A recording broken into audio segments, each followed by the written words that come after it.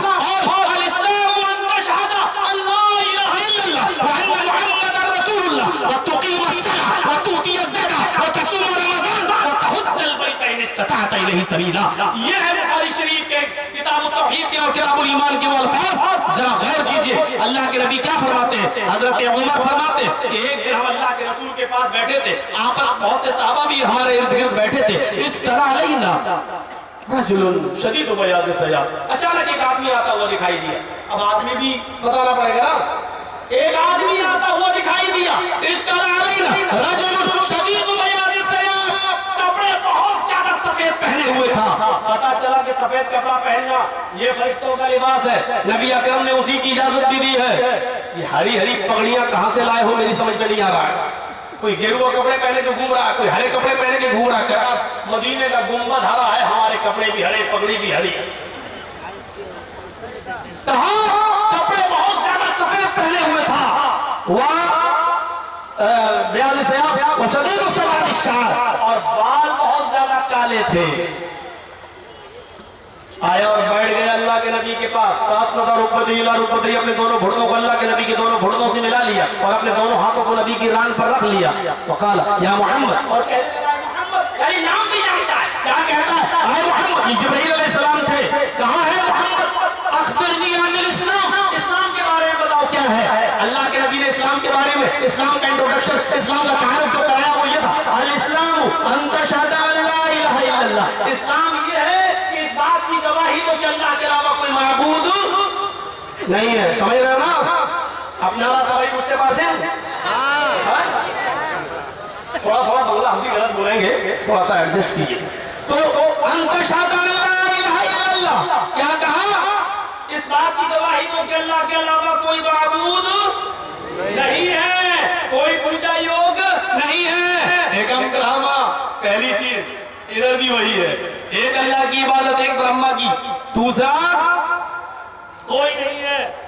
یہاں ایک چیز کا اضافہ ہے, وَأَنَّ مُحَمَّدًا رَسُولُ اللَّهِ, اور اس بات کی گواہی دو کہ محمد اللہ کے رسول ہے. محمد کا ذکر یہاں اس لیے نہیں آیا کہ محمد رسول اللہ کا اتنا ذکر ہے کہ اس کو آپ گن نہیں پائیں گے، اس کو آپ ویدوں میں اتنا ہے کہ آپ شمار نہیں کر پائیں گے۔ نبی شکل کیسی ہوگی، ناک کیسے ہوگی، بال کیسے ہوں گے، جسم کیسا ہوگا، پنڈلی کیسی ہوگی، داڑھی کیسی ہوگی، آنکھیں کیسی ہوں گی، چلتا کیسے ہوگا، آپ پر وحی کہاں اترے گی، کس جگہ اترے گی، باپ کا نام کیا ہوگا، ماں کا نام کیا ہوگا، باپ اور ماں زندہ رہیں گے یا آپ کے پیدا ہونے سے پہلے دیہانت انتقال کر جائیں گے، آپ کس ڈسٹرکٹ میں کس ضلع میں پیدا ہوں گے، واتاورن کیا ہوگا، وہاں کا ماحول کیا ہوگا، کتنے سال آپ جیوت رہیں گے، جنت کے 8 دروازوں کا ذکر، جہنم کے 7 دروازوں کا ذکر، کان دجال کا ذکر، مقام محمود کا وعدہ، اتنا ہے کہ آپ اس کو گن نہیں پائیں گے، اس لیے یہاں ہم تھوڑی دیر کے لیے اس کو چھوڑ رہے ہیں۔ وَأَنَّ مُحَمَّدَ رَسُولُ اللَّهِ وَتُقِيمَ الصَّلَاةَ، اور دوسری چیز نماز قائم کرو۔ یہاں کیا ہے؟ ساسٹانگ کرتویہ، 8 انگوں کو زمین پر رکھو۔ اب سوال یہ کہ نماز کیوں نہیں ہے؟ نماز پورا کا پورا نماز کا ذکر ہے گیتا کے اندر، شریمد بھاگوت گیتا کا ادھیائے 6 منتر 10 اٹھائیے اور پڑھ لیجئے، پورا پڑھ دیتا ہوں۔ یوگی یجت سدتماتمانم رہس استھا ایکاکی اچتاتما نراشیر پرگرہ، ادھیائے 6 منتر نمبر 10 شریمد بھاگوت گیتا۔ اب منتر کا ترجمہ دیکھیے، یوگی ہائے ارجن، جب بھی ایشور کی پوجا کرو تو پورے شریر کا یوگ کر لو، پورے شریر کی ایکسرسائز کر لو، یعنی مطلب کیا ہے؟ صرف ایک جگہ کھڑے نہ ہو جاؤ۔ ہمارے ہندو بھائی بس کھڑے ہو گئے، اب تو یہ بھی نہیں کرتے ہیں، نئی سائیکل ملی، موٹر سائیکل، ہیرو ہونڈا پہ بیٹھے، سامنے ہنومان جی کی مورتی اترنا گوارا نہیں، 10 کلو کی کھوپڑی ہلائی، ہو گئی پوجا، بڑھ گیا، یہ بھی نہیں۔ اب یہ بھی نہیں ہو رہا، 10 منٹ اٹھ رہے بیٹھے، نہیں اتنا نہیں، بالکل ان مسلمانوں کی طرح جو بیچارے آئے جلدی سے وضو کرانے بیٹھے، کتنی رکعت ہو گئی؟ 4 رکعت کی 2 ہو گئی، جلدی سے مانا اللہ 3 منٹ میں 4 رکعتیں پڑھ کے نکل گئے، کوے کی چونچ ہے، جلدی سے ماری، جیسے کہ مسلمان یہاں کر رہا ہے ویسے وہ ہو گئی پوجا، پڑھ گیا۔ دونوں نے مذاق اڑایا ہے عبادتوں کا، پوجا کا، بھکتی کا، دونوں۔ کیا کہا؟ پورے شریر کی یوگ، اور پورے شریر کی یوگ صرف نماز میں ہوتی ہے۔ دیکھیے اللہ، دیکھ رہے ہیں دونوں ہاتھ ہل رہے ہیں، یہ پوزیٹیو ریزز ہے، یہ ہاتھ کی ایکسرسائز ہے، خون کا دوران بڑھ رہا ہے، یہ ہاتھ، یہاں وزن ہے، وزن۔ آپ دیکھیے یہاں کوئی آدمی نیند میں آ جائے، عشاء کی نماز دیر سے پڑھے یا تراویح پڑھ رہا ہو تو کبھی کبھی ایسا ہو جاتا ہے، امام صاحب تو یعلمون تعلمون کر رہے ہیں، ان کو تو پورا قرآن ختم کرنا ہے، سمجھو چاہے باہر میں جاؤ، اب یہاں بیچارہ پڑھ رہا ہے، ایک دم ہاتھ ہلا، ایک دم پکڑا، کیوں؟ پوزیٹیو ریزسٹ ہے، ہاتھ کی ایکسرسائز ہو رہی ہے، وزن ہے۔